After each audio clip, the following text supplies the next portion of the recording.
실. 그러나 여전히 깊이 잠들지 못한다. 여전히 제대로 먹지 못한다. 여전히 숨을 짧게 쉰다.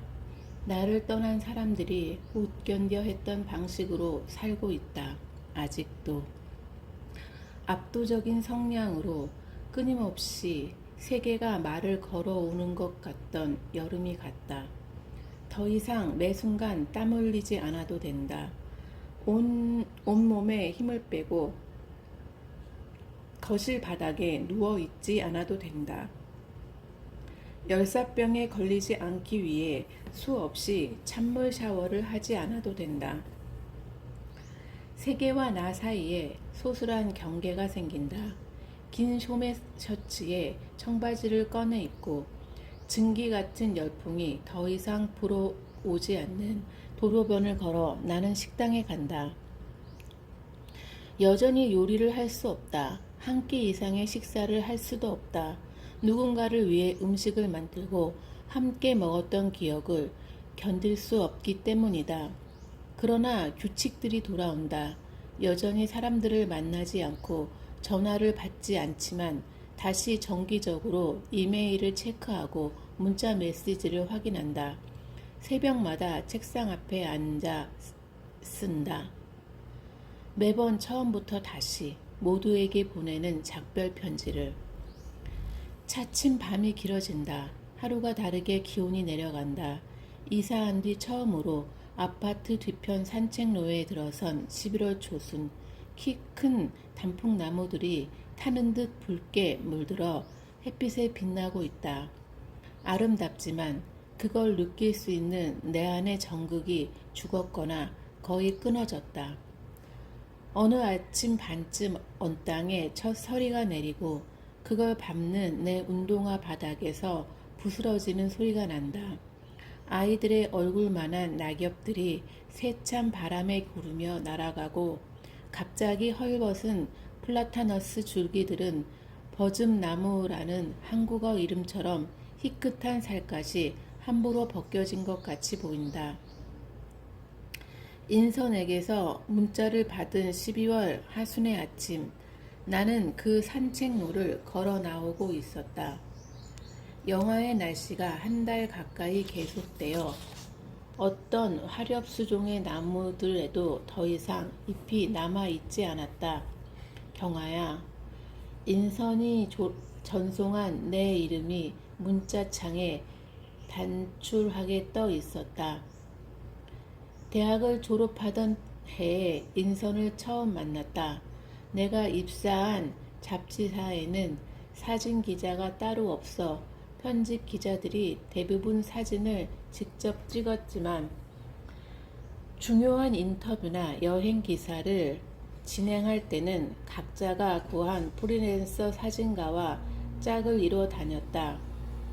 길게는 3박 4일을 함께 여행해야 하니 동성이 편할 거라는 선배들의 충고대로 사진 프로덕션을 수소문해 동갑내기 인선을 소개받았다. 그 후 3년 동안 매달 함께 출장을 다녔고 퇴사한 뒤로도 20년을 친구로 지냈으니 그녀의 습관들에 대해 알 만큼 안다. 이렇게 내 이름만 먼저 부르는 것은 안부 인사가 아니라 구체적이고 급한 용건이다. 응, 무슨 일이야? 털장갑을 벗고 단문자를 보낸 뒤 잠시 기다렸다. 바로 답이 오지 않아 장갑을 다시 끼는데 문자가 왔다. 지금 와줄 수 있어? 인선은 서울에 살지 않는다. 형제 자매 없이 마흔둥이로 태어나 자란 그녀는 어머니의 노안을 일찍 겪었다. 8년 전 제주 중산간 마을로 돌아가 어머니를 돌보다 4년 만에 여의었고 그 후로도 그 집에서 혼자 몸을 넣었다. 그 전에 인선과 나는 아무 때고 서로의 집에서 만나 함께 음식을 해먹고 이야기를 나누는 사이였지만 사는 곳이 멀어지고 각자의 굴곡을 통과하는 동안 만남의 간격이 차츰 벌어졌다. 나중에는 얼굴을 보지 못한 채 한두 해가 훌쩍 지나가기도 했다. 그러다 마지막으로 내가 제주를 찾은 것은 지난해 가을이었다. 화장실을 실내로 들이는 정도로만 소박하게 개조한 목구조의 돌집에 나흘을 머무는 동안 그녀는 이태전 5일장에서 만나 기르기 시작했다는 조그맣고 하얀 앵무새 한 쌍을 나에게 소개해 주었고, 그 중에 한 마리는 간단한 말을 할 줄 알았다. 하루의 대부분을 보내는 마당 건너 목공방으로 나를 데려갔다. 자신도 이해할 수 없는 이유로 제법 팔려나가 생계에 도움을 준다는 그 그루터기를 통째로 깎아 이음새 없이 만든 의자들을 보여주었고, 얼마나 편한지 앉아봐야 해 라고 그녀는 진지하게 권했다. 지난 여름 집 위쪽 숲에서 따다가 냉동에 뒀다는 산호디와 산딸기를 주전자에 넣고 화목 난로에 올려 시고 심심한 차를 끓여주었다. 맛을 불평하며 내가 차를 마시는 동안 그녀는 청바지에 작업화 차림으로 머리끈을 질끈 묶어서 다꾸 프로그램에 나오는 목공 장인처럼 귀에 샤프 펜슬을 끼우고는 삼각자로 널빤지를 재고 절단선을 그렸다. 지금 그 집으로 오라는 말은 아닐 것이다. 어디야? 라고 묻는 내 문자와 엇갈려 인산의 메시지가 들어왔다. 처음 듣는 병원의 이름이 적혀 있었다. 다음은 좀 전과 같은 질문이었다. 지금 와줄 수 있어? 이어서 다시 문자가 왔다. 신분증을 가지고 와야 해. 집에 들려야 하나? 나는 잠시 생각했다. 내 몸보다 2사이즈 큰 롱패딩을 입고 나오긴 했지만 깨끗한 옷이었다. 주머니 속 지갑에는 현금을 인출할 수도 있는 신용카드와 주민등록증이 들어있었다. 택시 승강장이 있는 전철역 쪽으로 방정거장쯤 걸었을 때 빈 택시가 달려와 나는 손을 흔들었다. 가장 먼저 내 눈에 들어온 것은 국내 제일이라고 적힌 먼지 낀 현수막의 검은 글씨였다. 택시비를 치르고 병원 입구를 향해 걸으며 생각했다. 국내에서 제일 좋은 봉합수술 전문 병원이라는데 왜 나에겐 이름이 낯선 걸까? 회전문을 통과해 마감재가 낡고 어두침침한 로비에 들어서자 손가락과 발가락이 한 개씩 잘려나간 손과 발의 사진이 벽에 붙어 있는 게 보였다. 눈을 피하고 싶은 것을 참으며 잠시 들여다보았다. 오히려 실제보다 무섭게 기억할 수도 있으니 제대로 보려는 거였다. 하지만 내 생각이 틀렸다. 그건 제대로 볼수록 고통스러운 사진이었다. 더듬더듬 그 사진의 오른편으로 눈을 돌리자 같은 손과 발에 손가락과 발가락이 봉합된 사진이 나란히 붙어 있었다. 또렷한 수술 자국을 경계로 피부의 색깔과 질감이 달랐다. 이 병원에 인선이 있다는 건 인선의 목공방에서 저런 사고가 있었다는 거다. 자신의 삶을 스스로 바꿔나가는 종류의 사람들이 있다. 다른 사람들은 쉽게 생각해내기 어려운 선택들을 척척 저지르고는 최선을 다해 그 결과를 책임지는 이들. 그래서 나중에는 어떤 행로를 밟아간다 해도 더 이상 주변에서 놀라게 되지 않는 사람들. 대학에서 사진을 전공한 인선은 20대 후반부터 다큐멘터리 영화에 관심을 가졌고 생계에 도움이 되지 않는 그 일을 10년 동안 끈기 있게 했다. 물론 벌이가 되는 촬영 일도 닥치는 대로 했지만 수입이 생기는 대로 자신의 작업에 쏟아 부어야 했기 때문에 늘 가난했다. 그녀는 조금 먹고 적게 쓰고 많이 일했다. 어디든 간소한 도시락을 준비해 다녔고 화장은 전혀 하지 않았고 거울을 보며 숯 가위로 직접 머리를 잘랐다. 단벌 솜 파카와 코트는 안에 카디건을 덧대 꿰매어서 따뜻하게 만들었다. 신기한 점은 그런 일들이 마치 일부러 그렇게 하는 듯 자연스럽고 멋스러워 보인다는 것이었다. 그렇게 2년에 한 번꼴로 인선이 만들어간 단편 영화들 중 처음 호평을 받은 것은 베트남의 밀린 속 마을들을 헤매 다니며 한국군 성폭력 생존자들을 인터뷰한 기록이었다.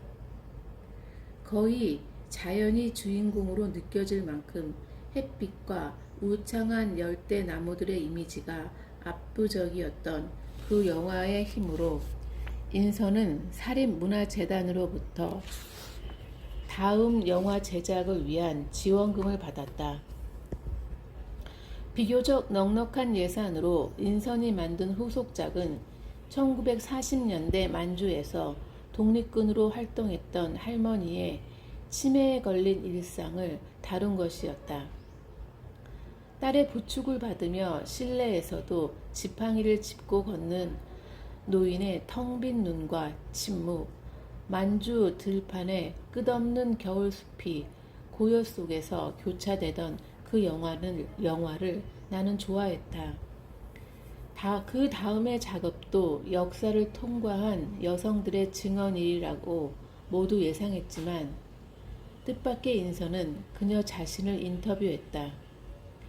그림자와 무릎과 손, 그늘 속 흐끄무르한 형체들로만 노출된 여자가 영상 속에서 천천히 말을 이어갔다. 그녀의 목소리를 아는 주변 사람들이 아니라면 인터뷰이가 누구인지조차 파악할 수 없었을 것이다.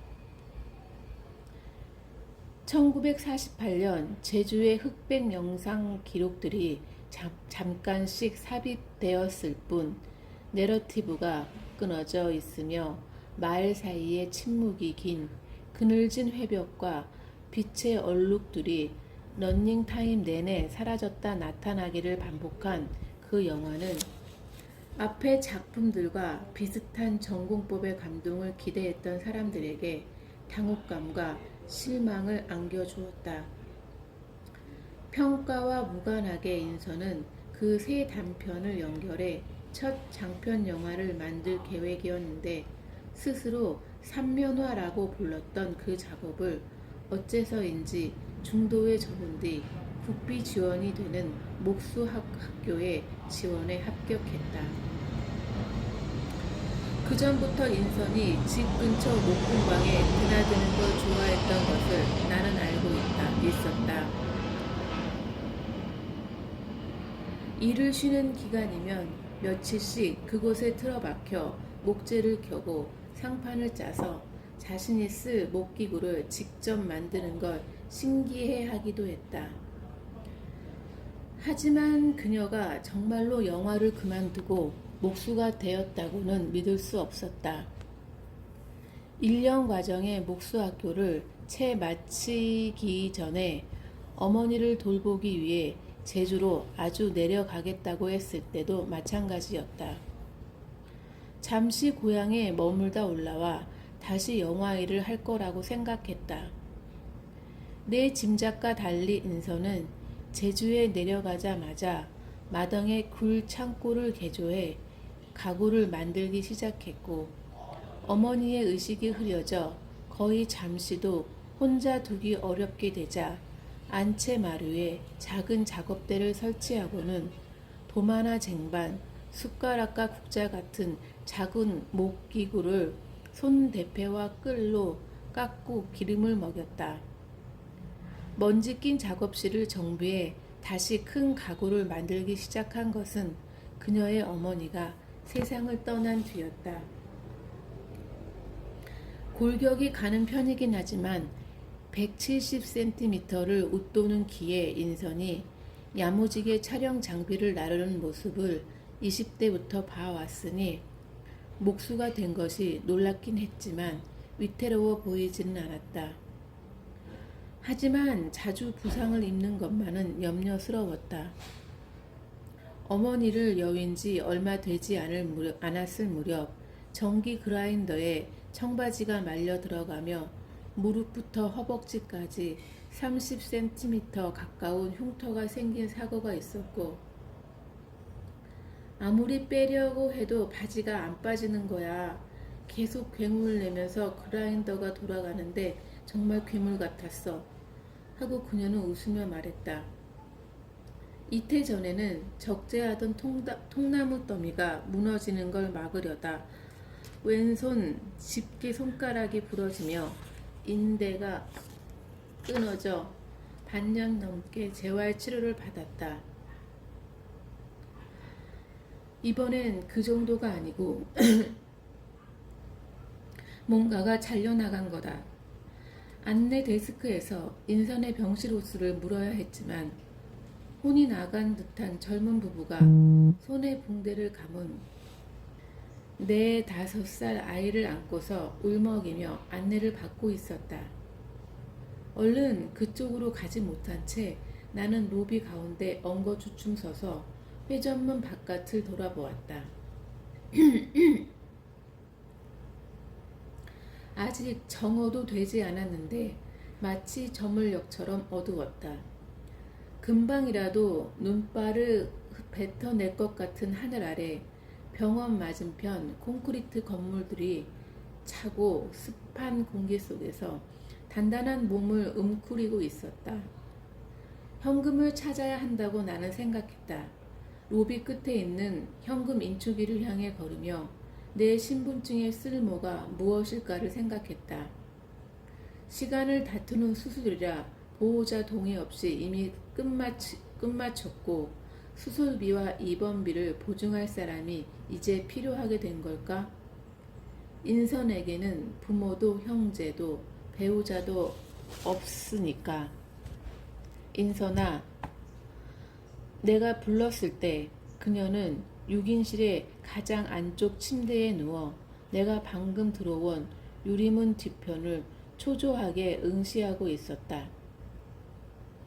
지금 그녀가 기다리는 사람은 내가 아닌 것이다. 간호사나 의사 같은 누군가의 도움이 급히 필요한 건지도 모른다. 하지만 문득 정신이 든 인선은 나를 알아보았다. 그렇잖아도 큰 눈이 더 크게 열리며 빛나고 이내 초승달처럼 가늘어지며 잔주름이 눈가에 잡혔다. 왔구나. 입모양으로 그녀가 말했다. 어떻게 된 거야? 인선의 머리맡으로 걸어가 나는 물었다. 그녀의 헐렁한 환자복 위로 깡마른 쇄골이 두드러져 보였다. 붓기 때문인지 얼굴만은 오히려 지난해 만났을 때보다 덜 야위워 보였다. 잘렸어, 전기톱에. 언제? 그저께 아침에. 천천히 내 쪽으로 손을 내밀며 그녀가 물었다. 볼래? 짐작과 달리 그녀의 손은 붕대에 완전히 감싸여 있지 않았다. 잘렸다가 봉합된 검지와 중지의 첫 마디들이 붕대 위로 노출돼 있었다. 흘린 지 얼마 되지 않은 듯 아직 선홍색을 띤 피와 검게 산화된 피가 뒤섞여 수술 자국들을 덮고 있었다. 나도 모르게 움찔 눈시울이 떨렸던 모양이다. 이런 건 처음 봤지. 어떻게 대답해야 할지 모른 채 나는 그녀를 건너다 봤다. 나도 처음 봤어. 어렴풋이 미소 짓는 그녀의 얼굴이 창백했다. 피를 많이 흘려서일까? 목을 쓰지 않고 귓속말 하듯 속삭이는 건 말하는 진동만으로도 통증을 느껴서인 것 같았다. 처음엔 그냥 깊이 베인 줄만 알았어. 잘 듣기 위해 그녀를 향해 허리를 굽히자 옅은 피 비린내가 맡아졌다. 그런데 조금 지나니까 믿을 수 없게 아픈 거야. 찢어진 목장갑을 어렵게 벗었더니 손가락 마디 2개가 안에 있었어. 그녀가 속삭이는 말을 정확히 들으려면 달짝이는 입 모양을 살펴야 했다. 핏기가 빠져나간 입술이 보랏빛에 가까웠다. 피가 솟구친 건 그 순간이야. 지혈을 해야 한다고 퍼뜩 생각했는데 그 다음은 기억이 안 나. 자책하는 표정이 인선의 얼굴에 어렸다. 전기 장비를 쓸 땐 아무리 손이 시려도 목장갑을 끼면 안 되는데 전적으로 내 실수야. 병실 유리문이 열리는 소리에 인선이 고개를 돌렸다. 인선이 좀 전부터 기다리던 사람이 왔다는 걸 문득 안도하는 그녀의 표정으로 미뤄 알 수 있었다. 짧은 머리에 밤색 앞치마를 두른 60대 초반의 여자가 우리를 향해 걸어왔다. 제 친구예요. 여전히 성대를 울리지 않으며 인선이 여자에게 나를 소개했다. 간병해 주시는 분이야. 이 교대로 돌봐주셔. 낮 시간에. 서글서글한 인상의 간병인이 웃으며 나에게 인사했다. 간병인은 알코올 냄새가 훅 끼쳐오는 펌프식 손소독제로 2손을 꼼꼼히 소독하고는 침대 옆 협탁에 놓여있던 알루미늄 상자를 가져와 자신의 무릎에 놓았다. 거의 기적 같은 건 가깝게 지내던 아랫동네 할머니가 마침 제주 병원에 갈 일이 있어서 아들이 모시러 온 거야. 멈췄던 설명을 인선이 이어가는 동안 딸깍 소리와 함께 간병인의 알루미늄 상자가 열렸다. 크기가 다른 바늘 2쌍과 소독용 알코올, 멸균 솜이 담긴 플라스틱 통과 핀셋이 가지런히 담겨 있었다. 트럭으로 대형 택배 일을 하는 분인데 할머니가 잠깐 나에게 귤 한 상자를 주고 가자고 해서 같이 우리 집에 들은 거야. 공방에 불이 켜져 있는데 대답이 없는 게 이상해서 들어와 보니 내가 기절해 있었대. 피가 너무 나니까 일단 지혈을 하고 나를 트럭 짐칸에 싣고 제주 병원까지 달렸대. 내 손가락 마디 2개는 목장갑채 할머니가 들고 섬엔 봉합수술을 하는 의사가 없어서 가장 빨리 서울 가는 비행기를 인선의 속삭임이 끊어졌다. 간병인이 바늘 하나를 소독한 뒤 인선의 집게 손가락에 가져가 아직 피가 굳지 않은 봉합된 자리를 서슴없이 찔렀기 때문이다. 인선의 손과 입술이 동시에 떨렸다. 간병인이 2번째 바늘을 알코올에 적신 솜으로 소독하는 것을 좀 전처럼 인선의 중지를 찔러 상처를 내는 것을 나는 보았다. 간병인이 2개의 바늘을 다시 소독한 뒤 상자에 넣었을 때야야 인선은 입술을 떼었다. 수술은 잘 됐대. 여전히 속삭이고 있었지만 통증을 참기 위해 힘을 줘서인지 이따금씩 가느다란 유성음이 단어 사이로 새어들었다. 이제부터 중요한 건 피가 멈추지 않게 하는 거야. 그녀가 온 힘을 다해 속삭여 말하고 있었기 때문에 병실 입구 쪽에 걸린 텔레비전에서 흘러나오는 뉴스 앵커의 목소리가 참을 수 없이 거슬렸다. 봉합 부위에 딱지가 앉으면 안 된대. 계속 피가 흐르고 내가 통증을 느껴야 한대. 안 그러면 잘린 신경 위쪽이 죽어버린다고 했어. 멍하게 나는 되물었다. 신경이 죽으면 어떻게 되는데? 불쑥 인선의 얼굴이 아이처럼 밝아져 하마터면 함께 웃을 뻔했다. 뭐 썩는 거지. 수술한 위쪽 마디가. 그야 당연한 거 아니야? 하고 되묻는 것 같은 그녀의 동그란 눈을 나는 여전히 멍하게 마주 보았다. 그렇게 안 되도록 30분에 한 번씩 이걸 하는 거야. 24시간 동안 간병인이 곁에서 30분에 한 번? 상대방의 말을 따라 할 줄밖에 모르게 된 사람처럼 나는 되물었다. 그럼 잠은 어떻게 해? 난 그냥 누워있고 밤에 오시는 분은 깜빡깜빡 졸다가 바늘로 찔러주셔.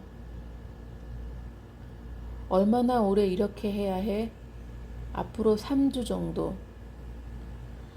새로 선혈이 흐르는 더 성이나 부풀어 오른 그전에도 부어 있었던 그녀의 손가락들을 나는 뚫어지게 들여다봤다. 더 지켜보고 싶지 않아 고개를 든 순간 인성과 눈이 마주쳤다. 끔찍하지? 아니? 라고 나는 대답했다. 내가 봐도 끔찍한데. 아니야, 인선아. 나는 두 번째로 거짓말을 했다. 사실 난 포기하고 싶어, 경아야. 그녀는 거짓말을 하고 있지 않았다. 의료진은 내가 당연히 포기하지 않을 거라고 생각해. 특히 오른손 집게 손가락은 누구에게나 중요하니까. 검게 그늘진 눈두덩 아래로 인선의 눈이 빛났다. 하지만 처음부터 깨끗이 포기했다면 제주 병원에서 절단 부위를 꿰매기만 하면 간단히 끝나는 거였는데 나는 고개를 들었다. 너는 카메라를 다루는 사람이잖아. 당장 셔터를 누르려고 해도 그 손가락이 필요할 텐데. 네 말이 맞아. 그리고 설령 지금 포기한다 해도 없어진 손가락의 통증을 평생 느끼는 경우가 많아서 의사는 권하지 않는다고 했어. 인선이 정말로 진지하게 포기하려고 했다는 것을 그때 나는 알았다. 3분에 한 번씩 저 자리를 찔릴 때마다 그 생각을 했을 것이다. 그래서 의료진에게 물은 것이다. 지금 깨끗하게 포기하면 안 되겠느냐고.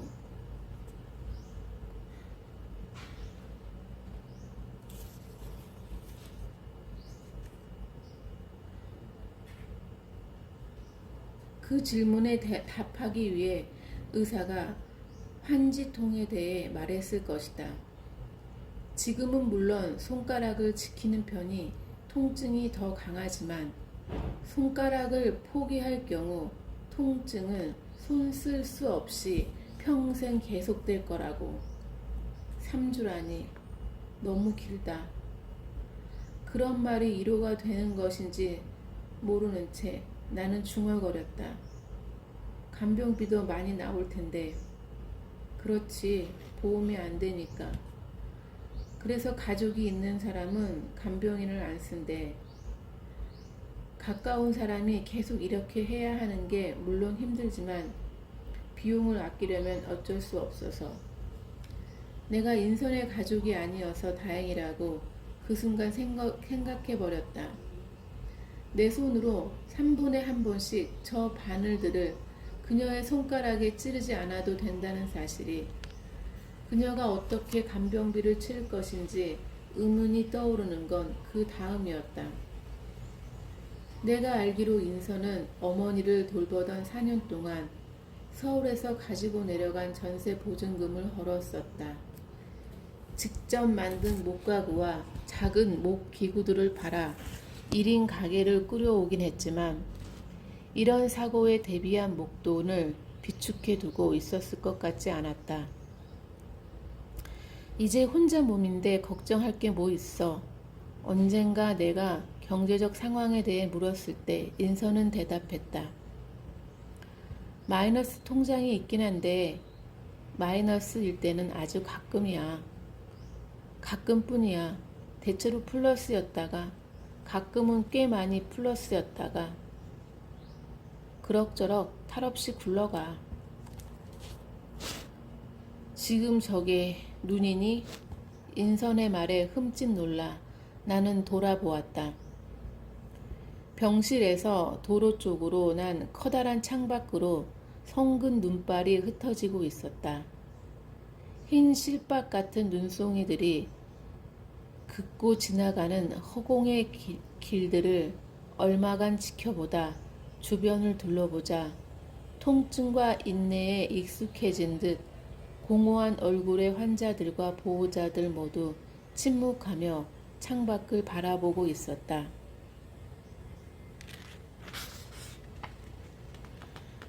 입술을 다문 채 창밖을 바라보고 있는 인선의 옆 얼굴을 나는 보았다. 특별한 미인이 아니지만 이상하게 아름답다고 느껴지는 사람들이 있는데 그녀가 그랬다. 총기 있는 눈 때문이도 하겠지만 그보다는 성격 때문일 거라고 나는 생각해왔다. 어떤 말도 허투루 뱉지 않는 잠시라도 무기력과 혼란에 빠져 삶을 낭비하지 않을 것 같은 태도 때문일 거라고. 인성과 잠시 이야기를 나누는 것만으로 혼돈과 희미한 것, 불분명한 것들의 영역이 줄어드는 것처럼 느껴질 때가 있었다. 우리의 모든 행위들은 목적을 가진다고 애써 노력하는 모든 일들이 낱낱이 실패한다 해도 의미만은 남을 거라고 믿게 하는 침착한 힘이 그녀의 말씨와 몸짓에 배어 있었다. 피투성이 손에 헐렁한 환자복을 걸치고 팔뚝에 주렁주렁 주삿줄을 매달고 있는 지금도 마찬가지였다. 그녀는 약하거나 무너진 사람처럼 보이지 않았다. 많이 내릴 것 같지? 인선의 물음에 나는 고개를 끄덕였다. 정말 많이 내릴 것 같았다.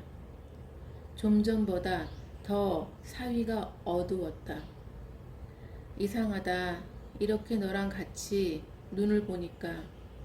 인선이 창으로부터 눈을 돌려 나에게 말했을 때 나 역시 이상하다는 생각을 하고 있었다.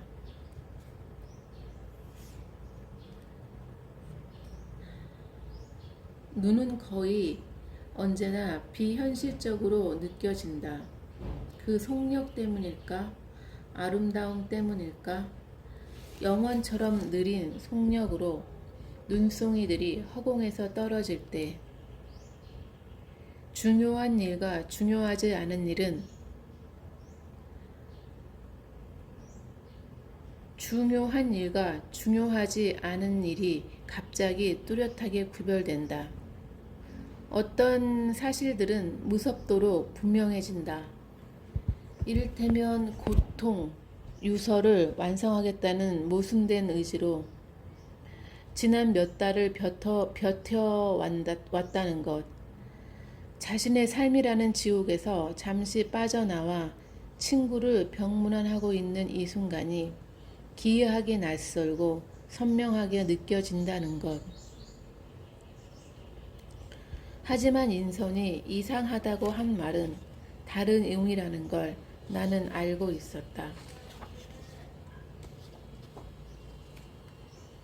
4년 전 늦가을 인선은 어머니의 장례에 서울의 지인들을 거의 부르지 않았지만 나에게는 연락을 해왔다. 밤이 깊어 마을 사람들이 돌아가고 나도 예전에 인사를 나눈 적 있는 몇몇 다큐하는 사람들도 비행기 시간에 맞춰 떠나고 나자 제주 시내 병원의 빈소는 조용해졌다. 피곤하지 않니? 인선이 물었을 때 나는 고개를 흔들었다. 상주를 위해 일상적인 대화를 이어가야 한다고 생각했지만 사소한 일상을 공유하지 않은 지 오래인 친구에게 무슨 말을 건네야 할지 막연했다. 어머니의 상태가 나빠지면서부터 인선은 내가 찾아오는 것을 원하지 않았다. 전화를 걸면 제때 받지 않았고 바로 대거로 주지도 않았다.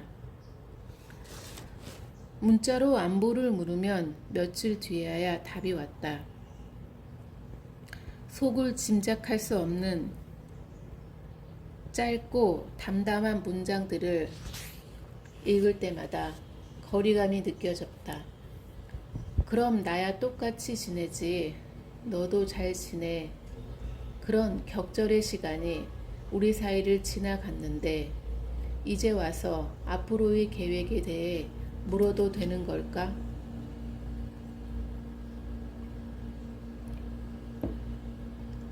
그 밤 인선이 나에게 그간의 안부를 물었을 때 검은 나무들의 꿈 이야기를 꺼낸 건 그렇게 복잡한 마음 때문이었던 것 같다.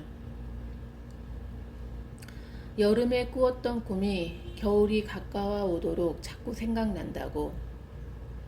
잎을 대지 않은 절편과 껍질을 깐 귤이 놓인 접시를 사이에 두고 나는 고백했다. 습관성 위경련 때문에 단골 병원에 가기 위해 영원히 끝나지 않을 것 같은 8차선 도로의 횡단보도를 어기적 건널 때 다시 오지 않는 약속 상대를 기다리며 불안한 카페 구석에 웅크려 앉아 문 쪽을 바라볼 때 또 다른 악몽에서 깨어나 고개를 떨며 천장의 어둠을 올려다볼 때 그 모르는 벌판에 눈이 내리고 검은 나무들 사이로 바다가 밀려 들어온다고.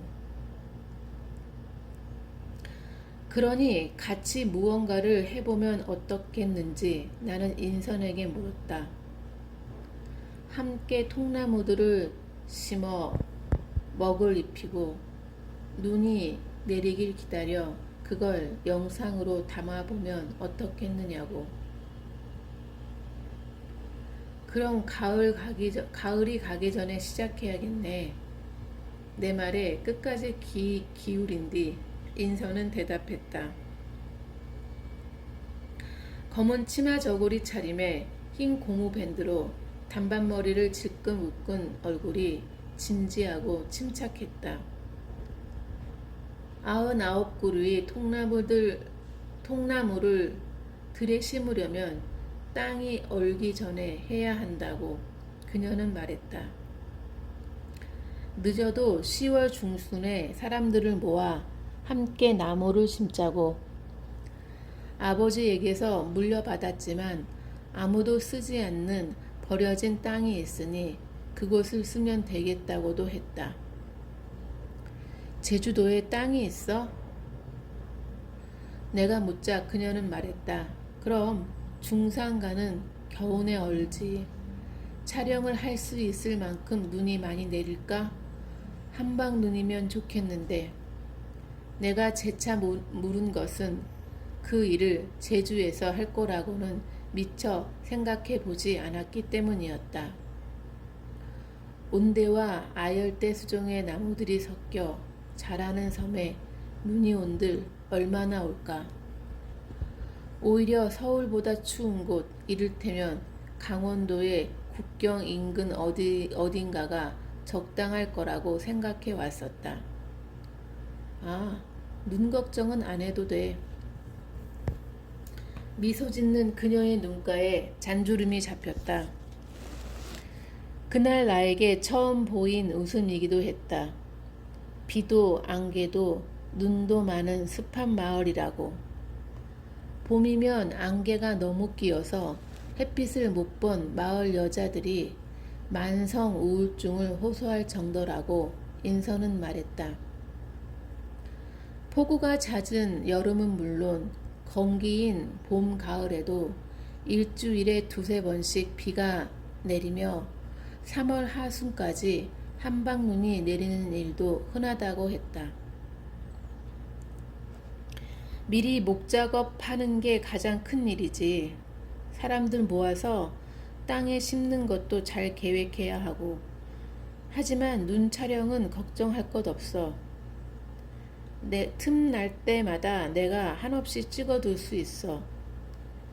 그렇게 당장 그해 겨울 함께 하려던 작업이 서울로 돌아오자마자 해결해야 했던 내 개인적인 일로 미뤄졌다. 그 후로도 상황은 대체로 비슷했다. 어떤 해에는 그녀가, 어떤 해에는 내가 여건이 되지 않거나 건강이 좋지 않았다. 그러다 첫눈이 내리면 올해도 그 일을 못했구나 생각이 들었다. 누군가가 먼저 전화를 걸어 여기 눈이 오는데 거긴 어떠니? 라고 물으면 여긴 내일 온대 라고 다른 누군가가 대답했다. 내년에는 할 수 있을까? 라고 둘 중 누군가가 물으면 그래 내년엔 꼭 하자 라고 다른 누군가가 대답했다. 그러다 누가 먼저랄 것도 없이 웃었고 그렇게 끝없이 연기되고 있는 바로 그 상태가 그 일의 성격이 되어가고 있는 거라고 생각한 적도 있었다. 딸깍 소리를 내며 알루미늄 상자가 다시 열렸다. 간병인이 소독제를 넉넉하게 손바닥에 덜어 손가락 사이까지 소독을 하는 동작을 나는 긴장한 채 지켜보았다. 정작 인선은 마치 아무 소리도 듣지 못한 것처럼 내가 무엇을 지켜보고 있는지조차 알지 못한다는 듯 물끄러미 나를 올려다보았다. 답답해서 큰일이야. 침대에서 나가면 안 된다는데 이렇게 계속 부드럽게 불평하는 듯한 미소가 인선의 입가에 어렸다. 걷는 것도 안 되고 조금이라도 팔에 힘을 주는 것도 안 된대. 2개의 바늘을 간병인이 차례로 소독했다. 바늘을 만지는 동안 옮겨왔을지 모를 균 때문인지 2 손을 한 차례씩 더 소독했다. 묶어놓은 신경줄이 자칫하면 다시 풀어져 버린대. 팔꿈치 위로 말려 올라가서 신경을 찾으려면 다시 전신 마취를 하고 어깨까지 절개해야 돼. 그러다 마취가 않게 큰 병원으로 실려간 사람이 올 초에 있었대. 몇 년 전엔 폐혈증이 진행돼 사망한 사례도 있었어. 인선이 말을 멈췄다. 간병인이 인선의 상처에 서슴없이 바늘을 찔러 넣는 동작을 나는 똑똑히 다시 보았고 인선과 함께 숨을 멈춘 채 후회했다. 좀 전에 병원 로비에서 이미 깨닫지 않았던가. 제대로 들여다볼수록 더 고통스럽다는 걸. 간병인이 2번째 바늘을 인선의 중지에 찌르는 동안 나는 인선의 베개 옆에 놓인 휴대폰으로 시선을 돌렸다. 붕대를 처맨 오른손을 움직이지 않고 나에게 문자를 보내기 위해 인선이 조심스럽게 취했을 허리와 어깨와 왼손의 동작을 짐작했다. 지금 와줄 수 있어?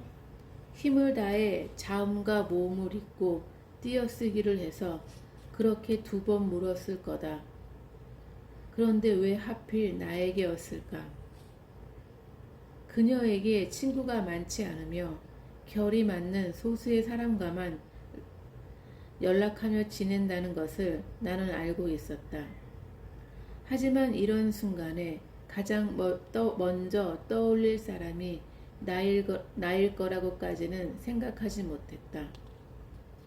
가능한 수신인들을 떠올리며 부탁의 말을 적어갔던 지난 여름, 나는 인선의 얼굴을 떠올리지 않았다. 그녀가 멀리 있다는 사실이 무엇보다 큰 영향을 미쳤을 것이다. 4년 동안 홀로 어머니를 간병하고 인종을 지킨 그녀에게 다시 짐을 지우고 싶지도 않았다.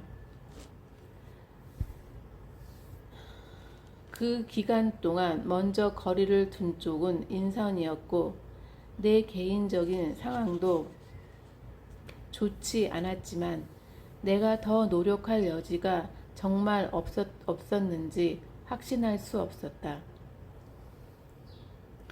비행기로 1시간도 채 걸리지 않는 섬인데 그렇게 멀어지도록 두는 것 이상의 무엇을 상상할 수 없었나. 그런 복잡한 생각 때문에 괜찮겠니? 라고 물어버린 것 같다. 괜찮을 거야 라고 말하려던 거였는데 나도 모르게 그렇게 말이 나왔다. 바로 방금 새로 생긴 통증을 참는 인선의 입술이 떨리는 것을 나는 보았다. 통증을 견디느라고 잠시 의식을 놓은 것인지 그녀를 알았던 긴 시간 동안 한 번도 본 적 없는 텅 빈 시선이 내 쪽으로 공허하게 던져져 있었다. 저렇게 끔찍한 통증을 계속 일으켜야만 신경의 실이 이어지는 건가? 나는 납득할 수 없었다. 21세기 이술에 저런 것 말고 방법이 없나? 시간을 다퉈 공항에서 가까운 곳을 찾다. 너무 작은 병원에 온 것 아닌가? 인선의 눈에 빛이 되돌아왔다. 좀 전에 어리석은 질문 괜찮겠니?를 못 들은 줄 알았는데 마치 대답할 의미가 있는 말이었다는 듯 그녀가 속삭여 말했다. 계속해봐야지. 일단은. 그건 인선의 오래된 말버릇이었다.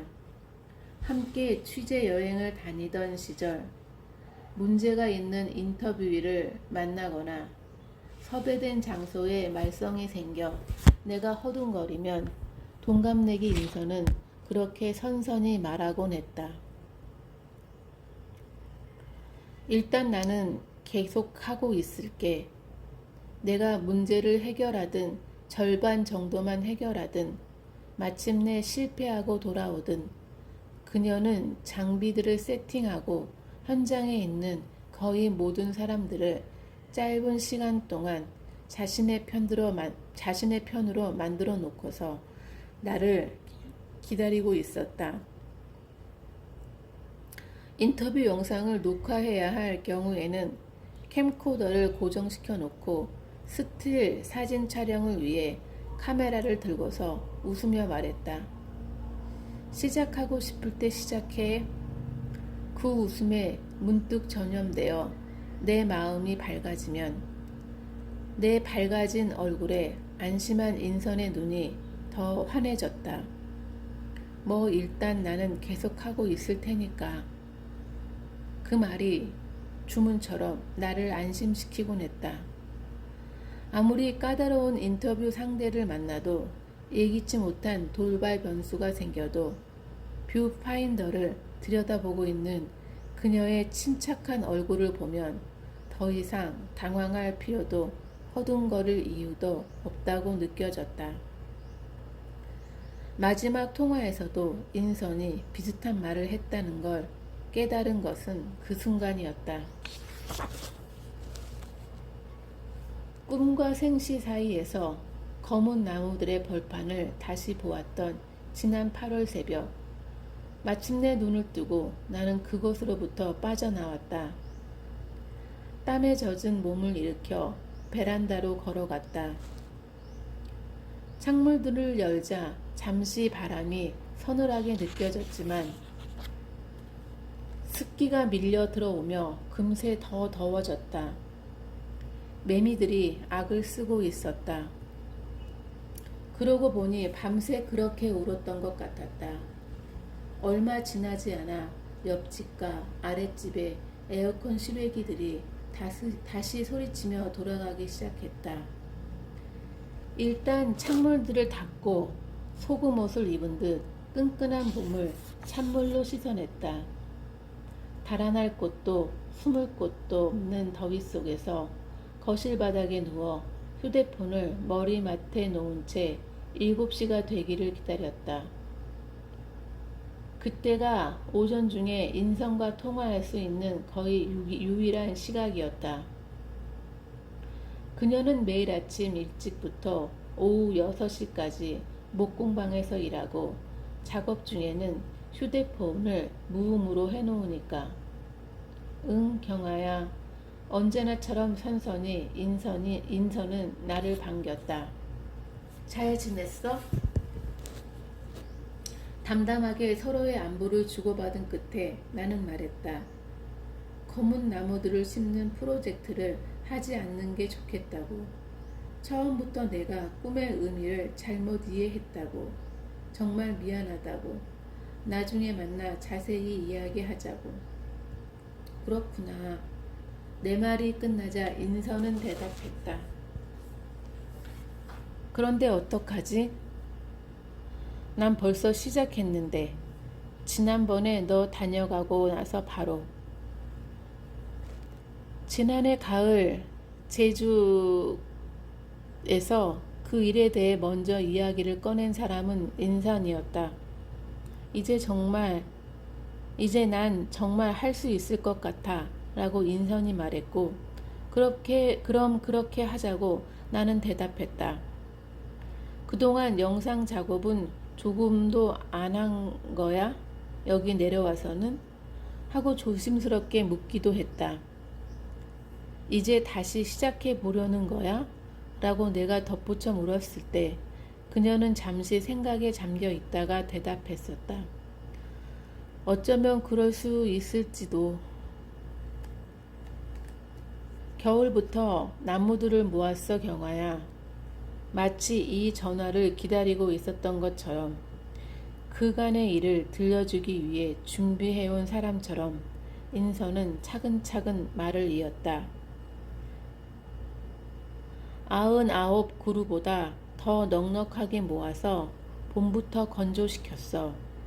지금은 여름이라 습기를 먹었는데 10월쯤 되면 다루기 꼭 좋게 말라 있을 거야. 11월까지 부지런히 작업해서 땅이 얼기 전에 심으면 12월부터 3월까지 눈이 올 때마다 촬영할 수 있어. 그렇게 준비하고 있을지도 모른다고 생각해 서둘러 전화한 거였지만 나는 놀랐다. 지난 4년 동안 그래왔듯 어떤 이유로든 정말 실현될 수는 없는 일일 거라고 은연중에 생각했던 것이다. 그럼 그 나무들로 다른 걸 만들 수 있지 않을까? 인선이 웃었다. 아니 이걸로 다른 작업은 못해. 미묘하게 다른 웃음으로 감정을 드러내는 인선의 습관을 나는 알고 있다. 물론 우습거나 즐거워서 다정하고 장난스러운 마음으로도 웃지만 무엇인가를 거절하기 직전에도 상대와 다른 의견을 말해야 하지만 다투고 싶지 않은 순간에도 그녀는 웃는다. 미안해 인선아. 다시 나는 사과했다. 하지 않는 게 좋겠어. 진심이야. 깨끗이 웃음이 가신 목소리로 인선이 물었다. 생각이 바뀔 수 있지 않을까? 아니 그렇게는 되지 않을 거야. 더 분명하게 대답해야 한다고 나는 생각했다. 내 잘못이야. 내가 모든 걸 잘못 생각했어. 휴대폰 저편에서 그녀가 침묵하는 몇 초가 실제보다 길게 느껴졌다. 침묵을 깨며 인선이 말했다. 어쨌든 난 계속하고 있을 거야. 그런 일이 아니야, 인선아. 라고 나는 만류했지만 그녀는 마치 사과의 말에 너그럽게 답하는 사람처럼 괜찮아 라고 말했다. 거꾸로 나를 달래는 듯 인내심이 배어있는 목소리였다. 난 괜찮아, 경아야. 걱정할 것 없어. 딸깍 진저리 나는 소리를 내며 간병인의 알루미늄 상자가 다시 열렸다. 그 사이 3분이 또 흐른 것이다. 나와 눈이 마주친 간병인이 변명하듯 말했다. 친구분 정신력이 정말 강하세요. 정말 잘 참고 계신 거예요.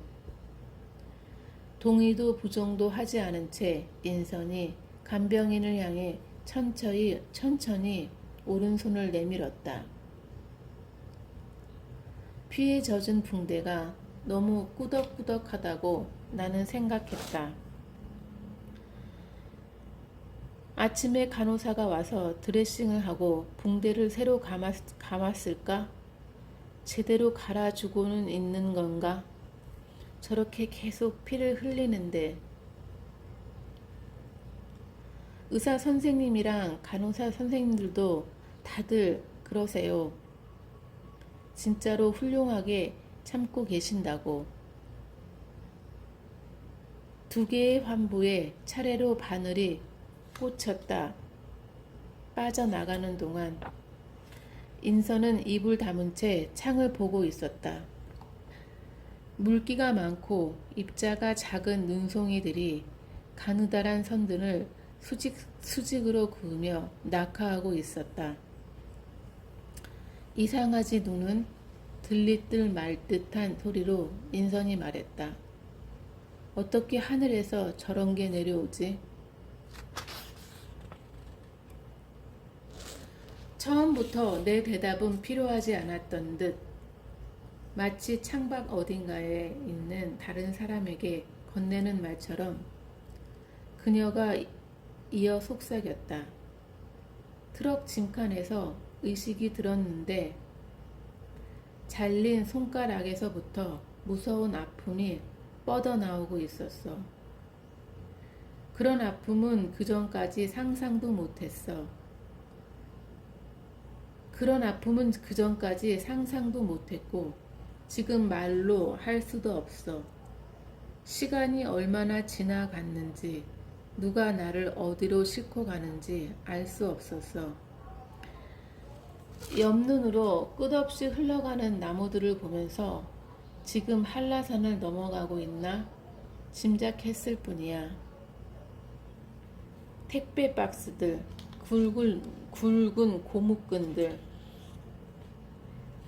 때 묻은 담요들, 바퀴가 녹슨 수레 사이에서 나는 반쯤 죽은 곤충처럼 꿈틀거리고 있었어. 까무러칠 것 같이 아팠는데 정말 차라리 까무러치고 싶었는데 왜 그때 네 책 생각이 났는지 몰라. 거기 나오는 사람들, 아니 그때 그곳에 실제로 있었던 사람들 말이야. 아니 그곳뿐만 아니라 그 비슷한 일이 일어났던 모든 곳에 있었던 사람들 말이야. 총에 맞고 몽둥이에 맞고 칼에 베여 죽은 사람들 말이야. 얼마나 아팠을까? 손가락 2개가 잘린 게 이만큼 아픈데 그렇게 죽은 사람들 말이야.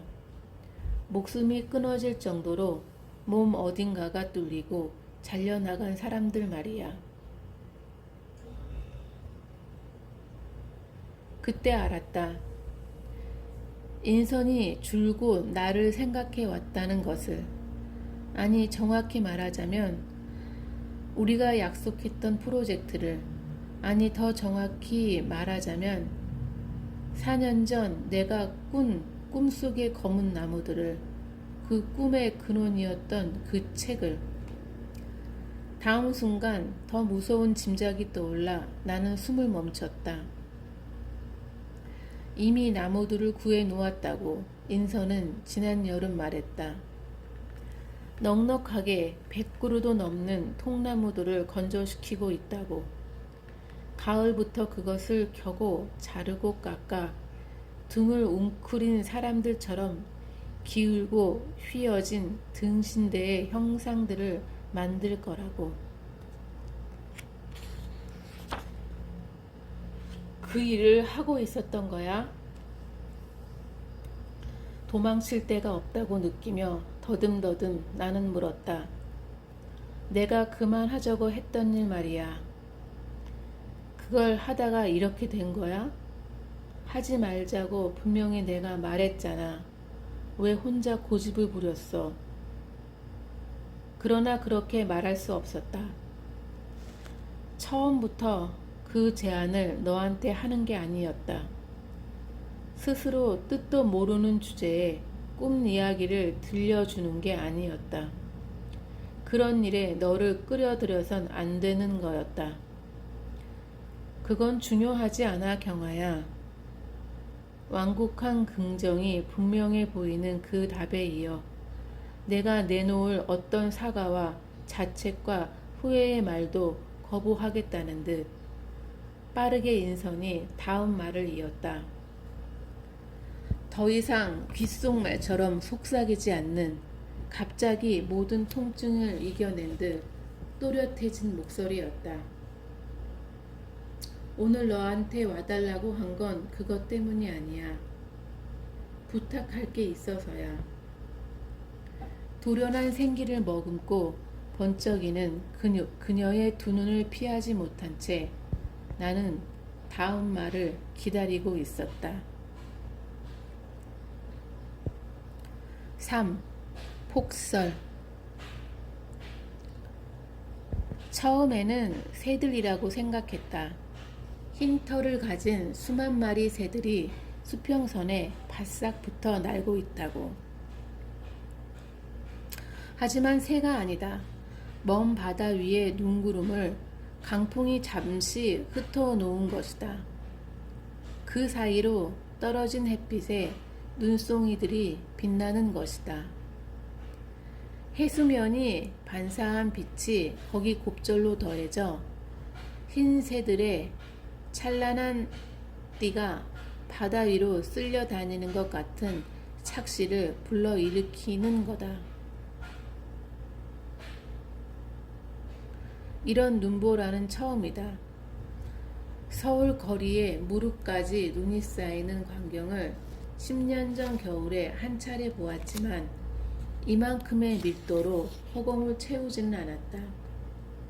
내륙 도시이니 이런 바람이 불지도 않았다.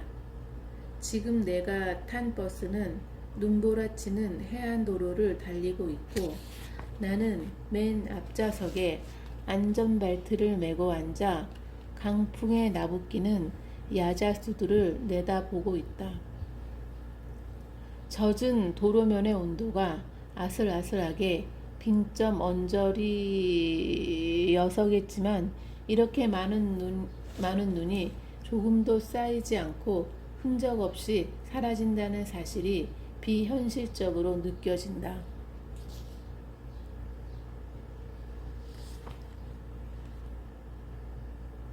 이해할 수 없는 대기의 작용으로 바람이 갑자기 정지하는 때도 있는데 그럴 때면 커다란 눈송이들이 얼마나 느리게 하강하는지 달리는 버스에서가 아니라면 정육각형의 결정들을 육안으로 관찰할 수도 있을 것 같다. 하지만 바람이 다시 몰아치기 시작하면 마치 거대한 팝콘 기계가 허공에서 맹렬히 돌아가는 듯 눈송이들이 솟구쳐 오른다. 눈이란 원래 하늘에서 내리는 게 아니라 지상에서부터 끝없이 생겨나 허공으로 빨려 올라가는 거였던 것처럼. 점점 나는 초조해진다. 이 버스를 탄 것이 잘못된 선택이었다는 생각 때문이다. 2시간 전 내가 몸을 실었던 비행기는 몹시 불안정하게 흔들리며 제주 공항에 착륙했다. 뉴스로만 들었던 윈드시어 현상 같았다. 활주로를 미끄러져 달리는 비행기의 속도가 차츰 줄어드는 동안 통로 건너 옆 좌석에 앉아 있던 젊은 여자가 스마트폰을 만지며 중얼거렸다. 세상에, 우리 다음 비행기부터 전부 결항이야. 연인으로 보이는 젊은 남자가 대꾸했다. 우리가 운이 좋았네. 여자가 웃음을 터뜨렸다. 이게 운 좋은 거냐? 날씨가. 야, 이래가지고. 공항을 나서자 눈을 제대로 뜰 수 없을 만큼 눈보라가 새찼다. 택시 승강장에서 넉 대의 택시를 뒷사람에게 넘겨준 뒤에야 나는 횡단보도를 건너 공항 건물 앞으로 되돌아갔고 형광색 조끼 차림으로 리무진 버스 화물칸에 슈트케이스를 싣던 직원에게 다가가 내가 당한 승차 거부의 이유를 아는지 물었다. 내 목적지를 들은 초로의 남자는 버스를 타라고 충고했다. 대설주의보와 강풍경보가 동시에 발효된 이 섬에서 인선의 집이 있는 중산간 마을까지 들어가려 하는 택시는 없을 거라고 했다. 버스들은 어느 노선이든 타이어에 체인을 감고 운행되겠지만 밤새 눈이 내릴 경우 그마저 중단될 테고 내일 아침 중산간 지역은 고릴될 가능성이 높다고도 했다. 무슨 버스를 타야 하나요? 내가 묻자 그는 고개를 흔들었다. 일단 여기서 아무 버스나 타고 버스 터미널로 가세요. 쉴 새 없이 눈과 코로 몰아치는 눈발 때문에 그는 이마를 찌푸리고 있었다. 일단 거기선 안 가는 데 없이 다 갑니다. 그의 충고를 따랐다. 가장 먼저 나타난 시내버스를 타고 버스 터미널로 향했다. 불안했다. 오후 5시만 되어도 어두워질 텐데 그때 시각이 벌써 2시 30분을 넘어가고 있었다. 인선의 집은 마을에서 왜 떨어져 있다. 정류장에서 최소한 30분은 더 걸어 들어가야 한다. 가로등이 없는 걸 불평하며 인선도 손전등을 켜고 다니던 밤길을 이런 날씨에 나 혼자 찾아가는 일이 가능할 것 같지 않았다. 그렇다고 제주 시내에 숙소를 잡고 아침이 밝기를 기다릴 수도 없었다. 중산간으로 들어가는 길이 오늘 밤 끊어져 버릴 수도 있다지 않은가. 터미널에 도착한 지 얼마 되지 않아 남쪽 해안에 피읍을 경유하는 급행 일주버스가 들어왔다. 피읍은 인선의 마을에서 가장 가까운 읍내다. 한라산을 가로질러 인선의 마을 인근을 바로 통과하는 노선도 있지만 배차 간격이 길어 1시간 이상 기다려야 해서 나는 그 일주버스에 올라탔다. 우체국이나 농협에 볼 일이 있으면 인선은 소형 트럭을 몰고 피읍으로 내려간다고 했었다. 고도가 낮아지는 구간부터 울창한 동백숲이 양쪽으로 끝없이 펼쳐져 있던 그 길을 나도 조수석에 앉아 인성과 함께 달려보았다. 피읍과 마을을 연결하는 작은 지선버스가 1시간에 석 대씩 있다고 그녀는 말해줬다. 짐이 없고 날씨가 좋은 때는 트럭을 모는 대신 그 버스를 타고 피읍으로 내려가 바닷가를 걷다 온다고도 했다. 어디를 걸어? 내가 물었을 때 그녀가 눈으로 가리켜 보여준 백사장을 향해 숨막히게 짙푸른 바다가 포마를 이고 밀려들고 있었다. 또렷하게 떠오른 그 정보들 때문에 그 순간 나는 최선의 선택을 하고 있다고 믿었다. 먼저 도착한 일주버스를 타고 피읍에 도착한 뒤 지선버스로 갈아타고 인선의 마을까지 들어가는 것.